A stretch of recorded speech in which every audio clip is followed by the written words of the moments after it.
ख़बर पई त मलिक बिरादरी जो हिकु नौजवान जेको हिकु पुरायत हुयो जेको शुगर मिल में ड्यूटी सरंजाम ॾिए पियो।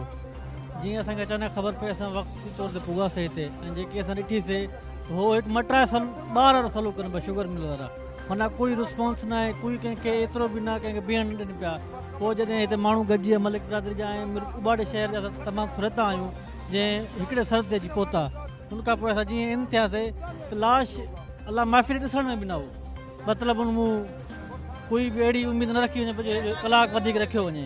पोइ जेका दोस्त हुआ ऐं असांखे पुलिस वारनि बि इहा दिलजा निदबा हक़ थींदो हिननि सां। उन शइ खे ॾिसी करे लाश खे हिते खणी आयासीं ऐं असांजो मुतालबो ऐं वारसनि जो मुतालबो इहो ई आहे त शुगर मिल जे जेकी सिक्योरिटी जे मथां ऑफिसर आहिनि उन्हनि ते एफ आई आर दाख़िल जेतिरे न थींदी जेतिरे ज़ोर न पवंदो ओतिरे ते इंसाफ़ न कंदा। हिते सभु अॻवानी सभु पठाण सभु ॿाहिरूं जा माण्हू आहिनि, हिते कोई असांखे अंदरि लोकल माण्हू न नज़रियो आहे। मतिलबु जी ॻाल्हि इहा आहे हिते माना सिंध आहे ई न हिते पाकिस्तान आहे ई न। हिते को असां ईअं सम्झूं पिया की अॻवान जे इलाइक़े में बीठा आहियूं।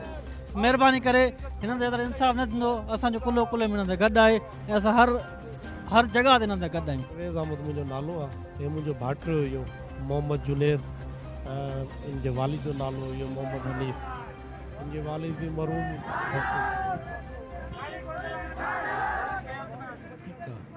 वो शुगर मिल में सिक्योरिटी गार्ड हुयो जानो टिकट ठीक है। हुनजी हर शइ शुगर मिल में बरामद थींदी पई। असां यको कल जा रात जा 1 बजे जा असां शुगर मिल वारनि ॾे दुआयूं करे करे थकी वियासीं। बाबा तव्हां CC कैमरा चेक करो, माण्हू आयो आहे तव्हां ॾे, इन थिए थो आउट न थिए थो, तव्हांजी मिल जे अंदरि माण्हू आहे, महिरबानी करे असांखे जांच करे ॾियो। असां मुंहिंजा घर वारा परेशान आहिनि, मुंहिंजी वालदा परेशान, असां परेशान हुआसीं, मुंहिंजा वारिस।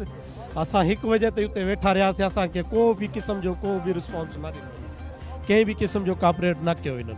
असांखे आसरो ॾींदा रहिया, चवंदा रहिया बाबा सुभाणे असां CC कैमरो चेक करे पोइ असां तव्हांखे ॿुधाईंदासीं। 9 बजे जो 9 बजे वियाऊं, वरी बि कैमरो चेक न कयूं, वरी बि हुतूं अंदरूं माण्हू आहे त डेथ बॉडी जेकी आहे उनमें तलाउ में पई आहे ऐं तलाउ जे मथां CC कैमरो लॻल आहे। वरी चवंदा आहिनि ख़ुदकुशी कई आहे। ख़ुदकुशी छा में कई आहे भई? उन का शइ न मिली असांखे, सम्झे बसि इहा ई आहे डेथ बॉडी खणी वञो, तव्हां डेथ बॉडी खणी वञो। हाणे अची करे असांखे दिलि जा जेको आहे ॾिनी आहे, तसली ॾिनी आहे, बिल्कुलु तव्हां सां इंसाफ़ थींदो, तव्हांजी FIR बि थींदी।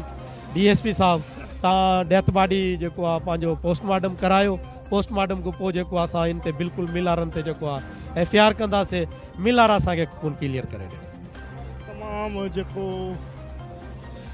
ॾुखंदड़ वाक़ियो आहे, यतीम ॿार हनीफ़ मलिक जो पुटु पीउ बि ताज़ो गुज़ारियो, मज़दूरी करण जे लाइ होॾे वियो शुगर मिल।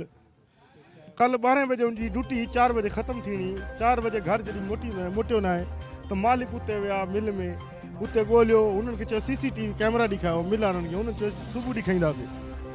ये चङी तरह ॻोल्हे आया, अॼु उनजो लाश मिलियो आहे तलाउ में। ऐं तलाउ तव्हां वञी ॾिसो, इंतिज़ामिया चवंदी आहे ख़ुदकुशी कई आहे, जेका तलाउ जो ॾिसो त 2 फुट खां वधीक पाणी न आहे।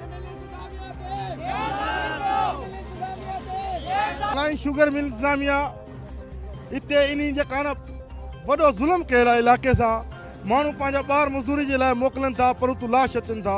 असां chief justice Pakistan IG Sindh के SP घोटकी के गुज़ारिश कंदासीं इन मासूम जे नाहक खून सां इंसाफ़ कयो ऐं शुगर मिल इंतिज़ामिया ते केस दाख़िल करे वाक़े जी शफ़ाफ़ इंक्वायरी कराई वञे।